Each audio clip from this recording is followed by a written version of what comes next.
एक तरफ शीतल ने तो शालिनी की जिंदगी तबाह कर ही रही थी, तभी दूसरी तरफ करण कुलकर्णी और मनीष दीक्षित भी उसके लिए नया खड्डा खोद दिए हैं।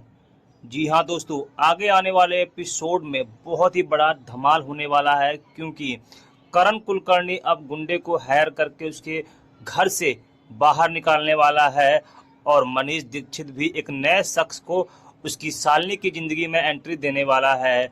दोस्तों एपिसोड बहुत ज़्यादा धमाकेदार होने वाला है, क्योंकि आगे दिखाया जाएगा जहां पे करण कुलकर्णी पहुंचता है शालिनी दीक्षित के चोल में और वहां पे मोहल्ले में जाकर पूछता है कि यहाँ का गुंडा कौन है। तब सब लोग चंदू का नाम बताते हैं और करण कुलकर्णी चंदू के पास जाता है और कहता है कि तुम्हें मेरा एक काम करना है और तुम्हें पता भी है इस मोहल्ले में कुछ बदचलन औरत भी रहती हैं और तुम्हें उनसे बाहर निकालना है। चंदू गुस्सा हो जाता है और कहता है कि कोई भी यहाँ पर रहे पर तुम्हारे बाप का क्या जाता है। इस बात को सुनते ही करण कुलकर्णी को गुस्सा आ जाता है और करण कुलकर्णी गुस्से में आके उसका कॉलर पकड़ लेता है चंदू का। तभी चंदू कहता है कि इस चोल में आज तक किसी की हिम्मत नहीं हुई है जो मेरा गला बांध पकड़े, लेकिन तुम्हारी हिम्मत कैसे हुई है। तभी करण कुलकर्णी कहता है जो पैसा देता है वो कुछ भी करता है, और वो अपने जेब से एक एक करके 5 लाख रुपया चंदू के हाथ पे रख देता है और कहता है कि इस मोहल्ले में देशमुख परिवार रहता है, जानते हो ना, वो अपने पति का खून कर चुकी है मनाली में ले जाके, तो तुम्हें इसे मोहल्ले से उसे बाहर निकालना है और उसकी जगह सिर्फ फुटपाथ पे है, तो तुम्हें इसे यहाँ से निकालना होगा। तुम्हें बात समझ में आ रही है या नहीं। चंदू कहता है कि थोड़ी थोड़ी। फिर वो सारा प्लान समझा देता है कि तुम्हें जाना है और सारे मोहल्ले वाले को इकट्ठा करके उस पर आरोप लगाना है कि इसे बदचलन औरत है और ये कैरेक्टर लॉस है, तुम्हें इसे इस मोहल्ले से बाहर निकाल के फेंक देना है। इतना कहते ही चंदू वहाँ से चला जाता है। तभी इधर दूसरी तरफ करण कुलकर्णी फिर भी नहीं शांत बैठता है और वो पीहू और चिंटू के स्कूल के प्रिंसिपल को फ़ोन लगाता है और कहता है कभी नंबर देख भी लिया करो प्रिंसिपल साहब।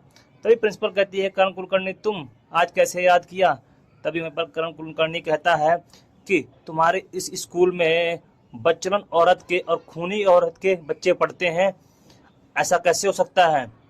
तभी वहीं पर प्रिंसिपल कहती है तुम किसकी बात कर रहे हो, बताओ मुझे।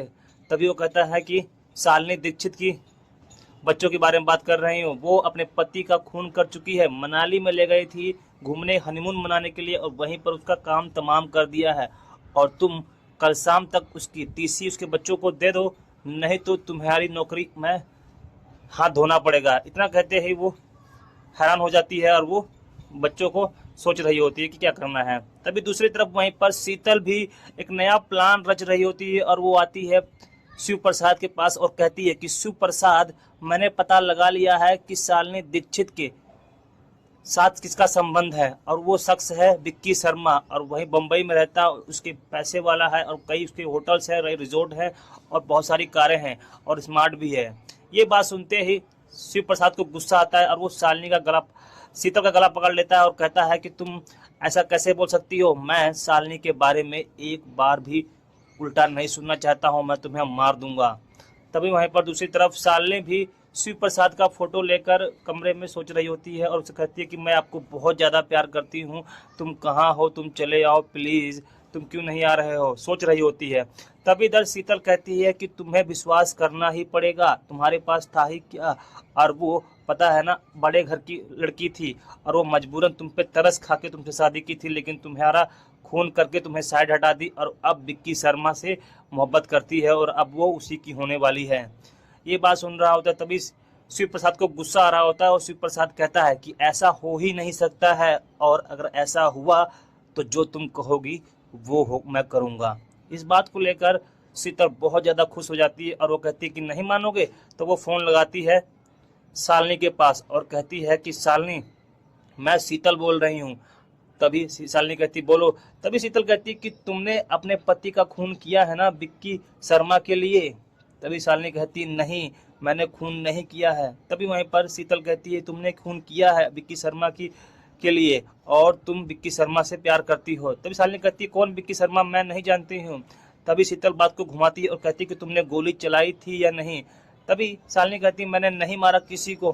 तभी शीतल कहती तुमने गोली चलाई थी या नहीं। तभी शालिनी कहती है कि हाँ मैंने गोली चलाई थी। इतना कहते ही शीतल फोन काट देती है और कहती है कि शिव प्रसाद देख लिए ना, उसने ही गोली चलाई थी। ये बात सुनते ही शिव प्रसाद के दिल में बहुत बड़ी चोट लगती है, लेकिन समझ में नहीं आ रहा है कि आखिर में शीतल ऐसा क्यों कर रही है। सिर्फ शिव प्रसाद को पाने के लिए 2-2 3-3 जिंदगी बर्बाद कर रही है, मुझे समझ में नहीं आ रहा है। तभी वहीं पर दूसरी तरफ जो है शीतल फोन कट कर देती है और शालिनी रो रही होती है और परेशान होती है कि आखिर में ऐसा कैसे हो सकता है।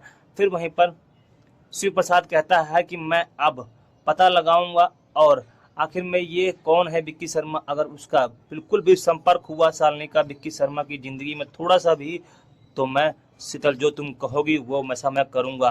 तभी शीतल कहती है कि मैं तुमसे प्यार करती हूँ शिव प्रसाद, क्या तुम मुझे अपनी पत्नी बनाओगे, मेरे मांग में सिंदूर और गले में मंगलसूत्र बांधोगे। तभी शिव प्रसाद कहता है कि हाँ मैंने कहा ना, जैसा तुम कहोगी वैसा ही करूँगा। लेकिन अब समझ में नहीं आ रहा है क्या शिव प्रसाद शीतल को ऐसा वादा कैसे कर सकता है, अपनी पत्नी के साथ में कैसा ऐसा